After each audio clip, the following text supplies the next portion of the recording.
Je suis maîtresse de conférences à l'Université de Valenciennes, dite Université Polytechnique Hauts-de-France.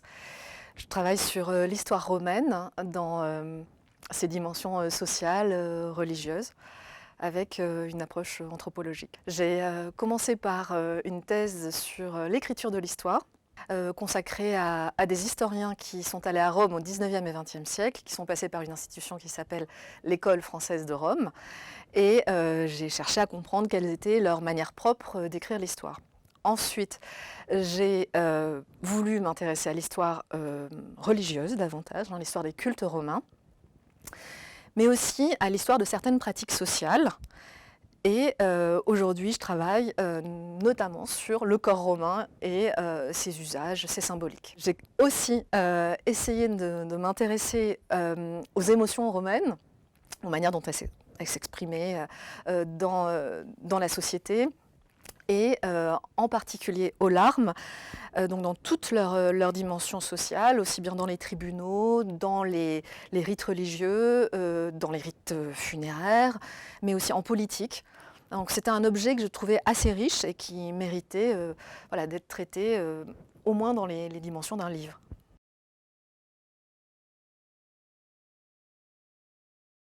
S'intéresser à la main, c'était tenter de se focaliser voilà, sur une partie du corps particulièrement signifiante pour les Romains, parce que dans le droit romain, hein, dans le ius, c'est quelque chose qui désigne l'autorité du père de famille et qui, plus largement, va finir par vouloir dire la possession.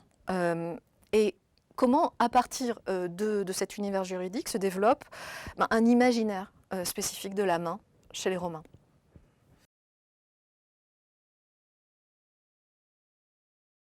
Je dirais que tout part de la main du père de famille, la manus donc du pater familias, qui désigne vraiment ce pouvoir que les pères romains ont sur leur famille, leur maisonnée. Et à partir de là, on observe diverses déclinaisons hein, de cette main.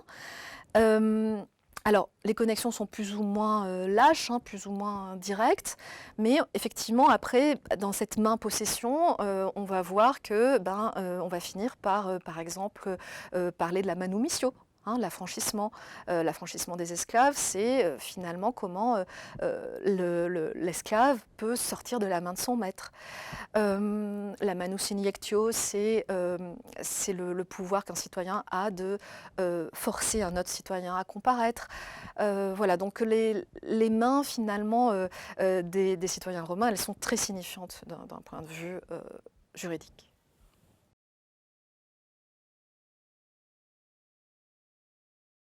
Dans leur pratique religieuse, les Romains essayent vraiment d'exécuter les rites de la manière la plus convenable possible et mettent en scène leur main droite en particulier, avec vraiment un code voilà, à respecter. La main droite doit être pure et c'est elle qu'on va particulièrement observer lorsqu'un sacrifice est organisé ou lorsqu'une prière est formulée.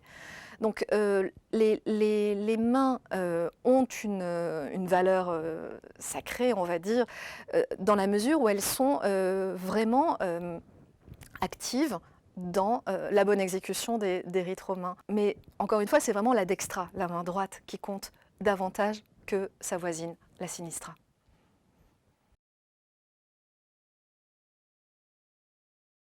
Les orateurs romains font un usage, là aussi, très codifié de leurs mains. Ils apprennent à poser voilà, leurs mains pour souligner leur discours. Ça participe de leur expressivité. Et à l'intérieur de leur discours, peut venir aussi le temps de dénoncer, par exemple, les mains de leur adversaire comme des mains impures, des mains qui ont fauté voilà, dans telle ou telle circonstance.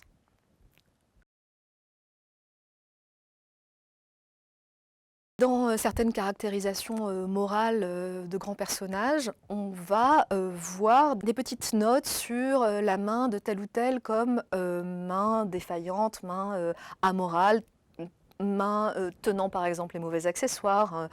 Je pense à Néron tenant un instrument de musique alors qu'un empereur n'aurait jamais dû être vu avec voilà, un tel accessoire en main. Donc ça, c'est une première chose, c'est la main comme, comme objet de réprobation par l'opinion publique romaine, mais plus largement, la main peut être porteuse de signes directement envoyés par les immortels, par les dieux. Les dieux peuvent châtier la main de ceux qu'ils ont décidé de punir. Alors on a des récits de présages ou de prodiges où la main, par exemple, de Germanicus, apparaît comme une main qui ne sera pas destinée à régner, parce que le bœuf Apis a refusé l'aliment que Germanicus lui tendait.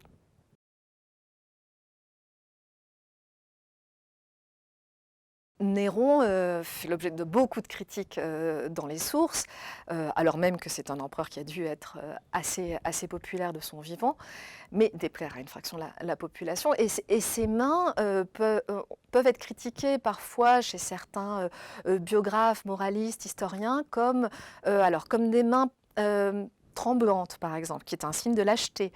Au moment de son propre suicide, Néron aurait manqué de courage et aurait eu les mains tremblantes. Dans une autre circonstance, avant même cette fin de Néron, une source nous dit qu'à l'occasion d'un de ses spectacles à la grecque qu'il aimait tant, il lâche un accessoire de théâtre, un sceptre. Évidemment, c'est un très mauvais signe. Ça veut dire que bientôt son pouvoir, le pouvoir d'empereur qu'il détient, va lui échapper. L'empereur Commode, lui, est tout aussi critiqué, notamment pour son goût des jeux de gladiateurs. Et d'après Dion Cassius, l'empereur Commode se serait vanté d'être un combattant exceptionnel de sa main gauche. Et là, il y a un double motif de désapprobation. Un empereur ne devrait pas combattre dans l'arène, qui plus est, de sa main gauche. Sinistra, c'est une main qui est chargée très négativement chez les Romains.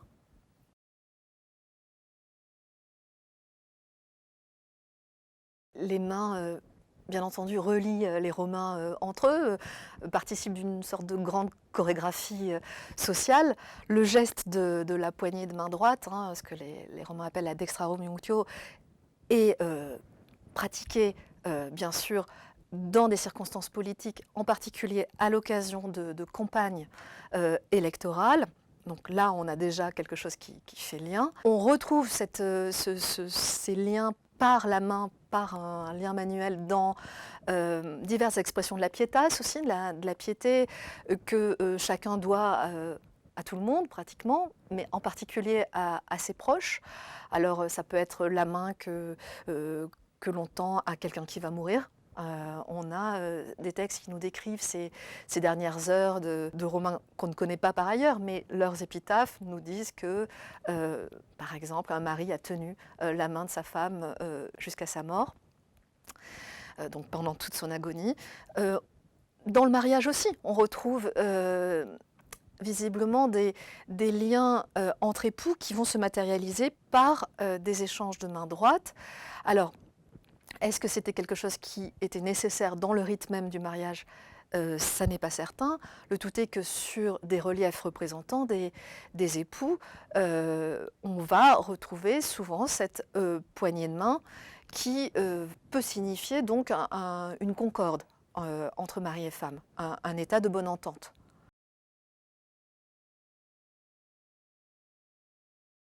Concernant la main du serment, on est assez mal renseigné parce qu'on a là une pratique qui devait être assez fréquente et sur laquelle on aimerait en savoir bien davantage, qui semble avoir eu une composante tactile, donc une composante manuelle. Il semblerait qu'il ait fallu, à certaines époques, dans certaines circonstances, tenir un objet, tenir une pierre, poser sa main droite sur un autel, tout en formulant des paroles appropriées. C'est pour ça qu'on parle de ius iurandum,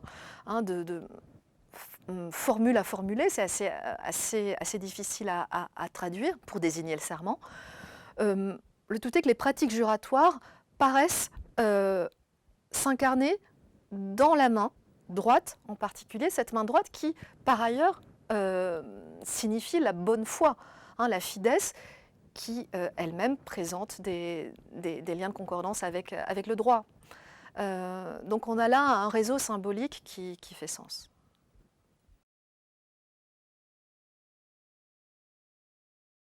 Les mains des femmes, des enfants, des gens de métier, des pauvres sont bien moins connues que les mains des empereurs, des grands magistrats, des grands hommes d'État, moins présentes dans les textes, mais néanmoins, il faut chercher à les retrouver, ces mains-là. On va y arriver par l'épigraphie, par les épitaphes en particulier de ces personnes qui peuvent vanter leur savoir-faire technique, leur connaissance manuelle sur leur tombeau, en disant voilà, j'ai eu une main particulièrement habile dans mon métier. Les mains des enfants, alors on va les caractériser souvent par des stéréotypes. Ce sont des petites mains tendres qui apitoient celui qui les regarde, qui touchent les spectateurs par leur tendresse, par le fait qu'on voit de tout petits ongles tendres au bout de ses doigts d'enfant. Les mains des femmes sont souvent associées à une activité bien précise, celle de filer la laine. Alors, c'est rattaché à une idéalisation des matrones romaines comme de femmes discrètes, enfermées dans leur maison, dont l'activité principale consiste à précisément filer la laine. Il y a ce stéréotype-là qui va courir aussi pendant des siècles.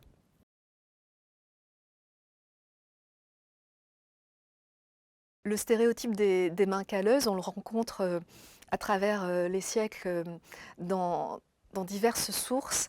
La toute première apparition, enfin l'une des premières apparitions, c'est l'histoire de Scipion Nasica, ce jeune aristocrate romain qui, au IIe siècle avant Jésus-Christ, se serait moqué d'un de ses futurs électeurs, un paysan qui avait les mains calleuses. Et Scipion Nasica, aristocrate, protégé de toute activité physique difficile, aurait dit à cet électeur, pour se moquer de lui, tu marches sur tes pieds. Donc là, ça c'est une apparition des mains calleuses qui fait problème et qui a causé la défaite d'ailleurs électorale de Scipion Nasica. Mais plus largement, les Romains, en lien avec leur exaltation d'un certain passé de paysans soldats, ont tendance, alors là je pense à quelques sources comme Sénèque qui, dans un de ses traités, dit que le vrai Romain a les mains calleuses, des mains qui peuvent passer voilà, de la charrue au glaive, habituées donc aux tâches les plus difficiles. Aussi, on a derrière tout ça l'idéalisation de la vie à la campagne et des activités agricoles comme gage de vertu. L'activité militaire aussi qui peut provoquer des mains calleuses est tout aussi exaltée.